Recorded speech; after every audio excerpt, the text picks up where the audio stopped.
기도하겠습니다. 존귀하신 아버지 하나님, 이 아침에 저희를 불러 하나님 앞에 참 예배의 자리에 있게 하심을 감사합니다. 주께서 말씀하기를 인자가 올 때에 세상에서 믿음을 보고 있느냐 하신 말씀을 늘 기억하면서 하나님 이 시대의 남은 자로서 하나님이 기뻐하는 삶을 살아내는 그 삶을 살고자 엎드리는 우리의 모두의 간구를 아버지 하나님 응답해 주시고 하늘의 권능을 덧입혀 이 하루도 주가 기뻐하는 삶을 살아낼 수 있도록 은혜 베풀어 주옵소서. 예수님 이름으로 감사하며 소망하며 기도하옵나이다. 아멘. 시편 19편 7절로 14절까지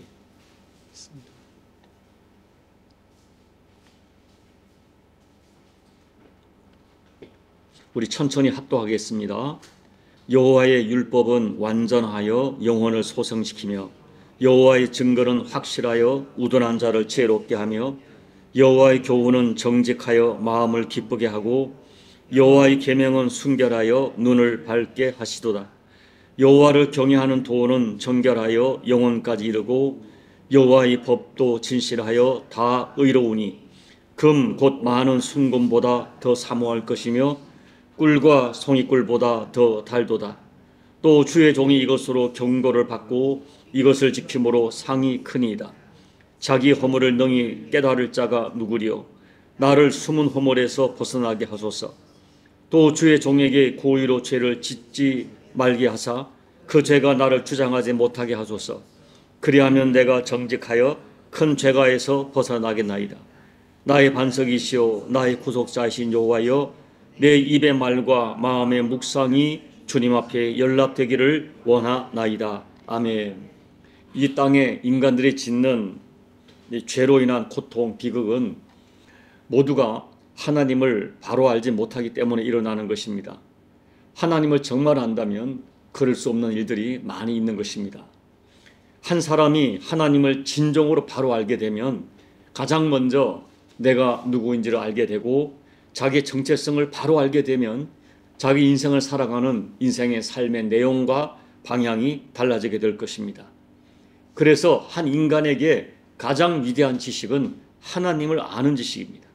오늘 본문에서 이 다윗은 하나님을 알 수 있는 두 가지 계시의 통로에 대하여 증거합니다. 그리고 그와 같은 계시의 통로를 통하여 하나님을 알게 되었을 때에 어떤 마음 자세로 인생을 살아가야 할지를 우리에게 가르쳐주고 있습니다. 하나님은 어떻게 알 수 있을까요? 첫째는 자연을 통하여 하나님이 계시되어 있습니다. 1절부터 6절을 보면 특별히 여기서 하늘과 궁창이 같은 개념인데 지금 다윗은 이 장엄한 하늘과 자연의 신비를 보면서 창조주 하나님의 손길을 느끼고 있는 것입니다. 2절에서 지식도 하나님을 아는 지식을 뜻하는데 하늘과 자연이 끊임없이 하나님의 존재하심을 무언으로 말하고 있다는 뜻입니다. 이 시를 기록한 지금부터 3000년 전에는 망원경도 없이 육안으로도 하늘의 신비를 보고 하나님의 존재를 느꼈지만 지금은 이 발달된 아주 고도의 이 망원경을 통해서 우주의 신비를 더 자세히 알고 있기 때문에 하늘을 볼 때마다 하나님의 기적적인 손길을 느낄 수 있다고 합니다. 믿음의 눈으로 자연을 바라보면 자연은 하나님의 존재하심을 말해주는 신비로 가득 차 있습니다. 그러므로 자연은 하나님의 존재를 알려주는 위대한 책이고 창조주 하나님의 손길을 느끼게 해주는 거룩한 통로입니다. 성도는 자연과 주변의 모든 사물을 통해 하나님의 존재를 느낄 수 있고 또 일상에 일어난 사건을 통하여 하나님의 살아계심을 보고 들을 수 있어야 됩니다. 두 번째 하나님을 알 수 있는 계시는 말씀입니다. 이 자연보다 하나님의 존재와 영광을 더욱 명백히 나타나는 것은 하나님의 말씀이죠. 본문 7절과 9절에서 여호와의 말씀을 6가지 단어로 표현하는데요. 여호와의 율법, 여호와의 증거, 여호와의 교훈, 여호와의 계명, 여호와를 경외하는 도, 여호와의 법으로 표현되어 있는데 이 표현들은 전부 다 말씀의 속성을 다양하게 표현하는 거예요. 이게 말씀이 영혼의 양식이 되어서 영적인 세계에 대한 지혜를 주고, 또한 말씀은 우리 눈을 밝게 하여서 정결하고 영원하고 진실하고 의로운 것에 대하여 지혜가 열리게 됩니다. 오늘 저와 여러분은 사실 말씀을 통하여 하나님을 알게 되었고, 말씀을 통하여 예수님과 십자가 복음을 믿게 되었습니다. 말씀을 통하여 죄가 무엇인지를 깨닫게 되었고, 말씀을 통하여 내가 죄인인 것을 알게 되었습니다. 말씀을 통하여 선과 악을 알게 되었고, 말씀을 통하여 인생의 진정한 가치를 알게 되었고, 말씀을 통하여 나와 역사의 미래를 알게 되었습니다. 그리고 이제는 하나님 말씀 없이는, 말씀으로 하나님과 교제하지 않고는 살 수 없는 인생이 되었습니다. 그래서 다윗은 말씀을 순금보다 더 사모하고 꿀과 송이꿀보다 더 달다고 표현합니다.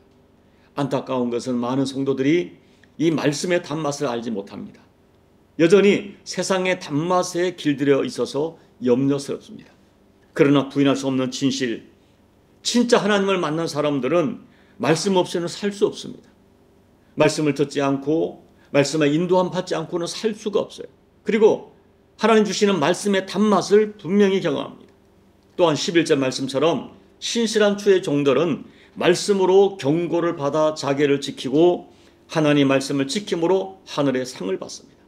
정리하면 성도는 하나님 말씀에서 하나님의 존재하심을 발견하고 하나님의 뜻을 발견하고 그 말씀을 생명의 양식을 삼아 살아가는 사람들입니다.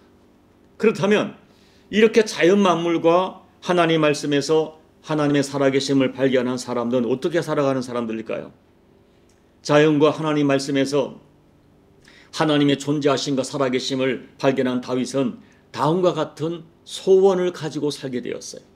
첫째, 12절을 보면 다윗은 숨은 허물을 벗어나기를 기도했습니다. 이게 12절에서 숨은 허물이란 단어, 이 숨었다는 말은 가리워졌다는 의미예요. 또 허물이란 것은 내가 모르게 짓는 죄를 말합니다. 여러분, 우리는 죄를 깨닫는 데 무능하고 죄를 이기는 데 무능합니다. 그리고 자신이 하나님 앞에 얼마나 죄를 짓고 사는지조차 모를 때가 많이 있어요. 또 내가 행하는 이 일이 때로는 죄인지 분별이 되지 않을 때가 있습니다.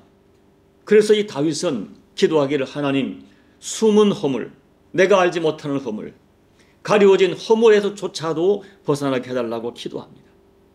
내가 보는 내가 아니라, 내가 판단하는 내가 아니라 하나님의 나를 보실 때 나의 숨겨진 죄들이 다 드러날 터인데 그날 주님께서 책망을 받기 전에 내가 알지 못하는 내 허물조차 깨닫는 지혜를 달라고 기도하는 것입니다.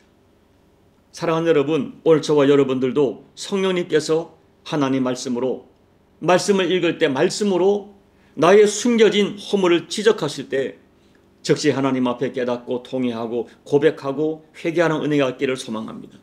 둘째는 죄에 끌려다니지 않기를 기도합니다. 13절이죠. 13절에서 다윗은 고의로 죄를 짓지 말게 하시고 그 죄가 자기를 주장하지 못하게 해달라고 기도합니다. 이 고의로 짓는 죄, 고범죄는 나의 의지가 담겨있는 계획적이고 의도적인 죄를 말합니다. 사실 여러분, 무의식적이고 충동적으로 행하는 이 허물보다 이것이 죄인 줄 알면서도 내 양심이, 선한 양심이, 하나님 말씀이 나에게 이것이 죄라고 알려주는데도 그 죄를 범하는 고범죄는 죄질이 매우 나쁜 것이죠. 분명히 하나님 말씀과 하나님 내게 주신 이 선한 양심이 죄라고 계속 각성시키는데도 나에게 주는 그 이익을 포기할 수 없어서, 그리고 나에게 주는 작은 쾌락을 포기할 수 없어서 그 양심의 소리, 말씀의 소리를 거부하고 고의로 짓는 죄가 분명히 있습니다. 이 고의적인 범죄는 대개 반복해서 범하게 됩니다. 알면서 계속 범하는 거예요. 그리고 이 고의적인 죄는 반복하여 하다 보면 나중에는 죄의식조차 없어지고 자기를 자꾸 합리화하고 변명하고 결국 죄가 인간을 지배하는 그런 상황이 되고 마는 것이죠. 다윗이 고백한 것처럼 죄가 자기를 주장해요. 이런 무서운 일이 많이 있습니다. 그래서 다윗은 고의로 죄를 짓지 않고 죄가 자기를 다스리지 말게 해달라고 강력하게 기도합니다. 사랑하는 여러분, 우리도 하나님의 은혜 주지 아니하시면 고의로 죄를 지을 수 있기에 다윗처럼 강력히 기도해야 돼요. 우리는 죄를 이길 가능성보다 죄가 나를 지배할 가능성이 훨씬 많은 사람들입니다. 그러므로 하나님, 때로는 내가 알면서 죄를 짓습니다. 고의로 짓는 죄가 있습니다. 고의로 죄를 짓지 않도록 그 죄가 내 인생을 주장하지 못하게 저를 도와달라고 기도하셔야 돼요. 셋째, 입술의 말과 마음의 묵상이 주께 연락되기를 기도합니다. 입술의 말은 드러나는 것이고 마음의 묵상은 드러나지 않는 것이죠. 다윗은 한마디로 내 속, 내 심령과 내 영과 내 육이 모두 하나님께서 받으시는 재물 같은 인생이 되기를 소원했어요. 이 연lap이란 것은 구약시대의 제사장들이 하나님께 제사를 드릴 때에 하나님이 합당한 제사면, 흠없고 깨끗한 제물을 드리면 하나님이 그 예물을 받아주시는 것을 의미해요. 이 많은 선지자를 통하여 너희들의 제물이 하나님께 연락이 되겠느냐 책망하는 소리가 많이 있어요. 제사를 드리지만, 우리도 말하면 예배를 드리지만, 헌신을 드리지만 하나님이 받으시는, 연락하시는 예배와 헌신이 있고 하나님 받지 않는, 연락하지 않는 예배와 헌신이 있는 것입니다. 다윗은 나의 모든 죄를 용서해 주신 은총의 하나님이 이제는 하나님, 내가 살면서 내 입술의 언어, 그리고 마음의 묵상, 마음의 생각이 그것조차도 하나님께 연락되기를, 그런 거룩한 삶을 살기를 소원하고 있는 것입니다. 왜 이런 소원을 가지게 되었습니까? 하나님의 살아계심을 분명히 믿기 때문입니다.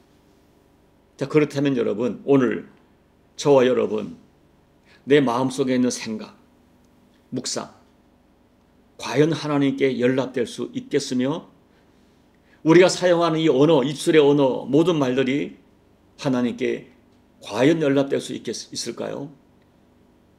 진심으로 여러분의 마음속의 묵상, 생각들과 여러분의 입술의 언어들이 하나님께 연락되기를 원하는 마음으로 여러분 마음의 생각과 입술의 언어를 사용하고 계시는 것입니까? 참 두려운 일이죠. 말씀을 정리합니다. 다윗은 자연을 통하여, 말씀을 통하여 하나님의 살아계심을 분명히 알았기에 하나님 앞에 함부로 살지 않았습니다. 하나님 앞에 바로 살기를 소원했습니다.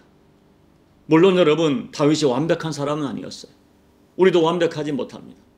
그러나 다윗의 마음의 소원은 진심이었어요. 그리고 그 삶을 살려고 정말 애를 썼어요.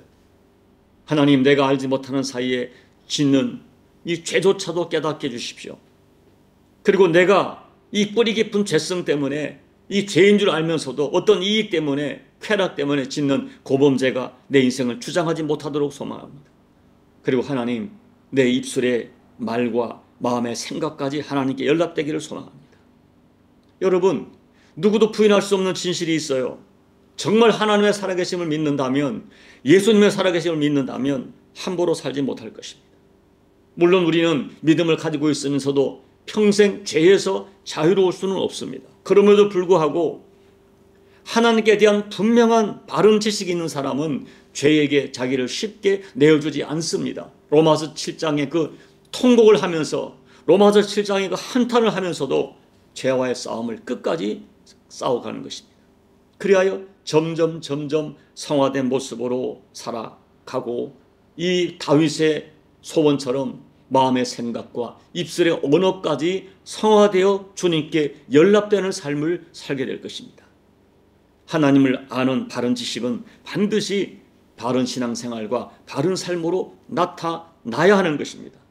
소망하기는 저와 여러분이 하나님께 대한 바른 지식에도 나오는 바른 신앙생활, 하나님께 연락되는 신앙생활, 그 인생이 되시기를 예수님 이름으로 축복합니다. 아멘. 우리 찬송가 202장을 찬양하겠습니다.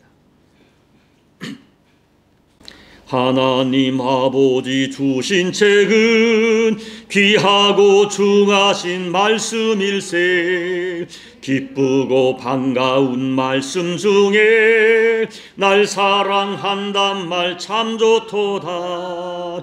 주께서 나를 사랑하니 즐겁고도 즐겁도다.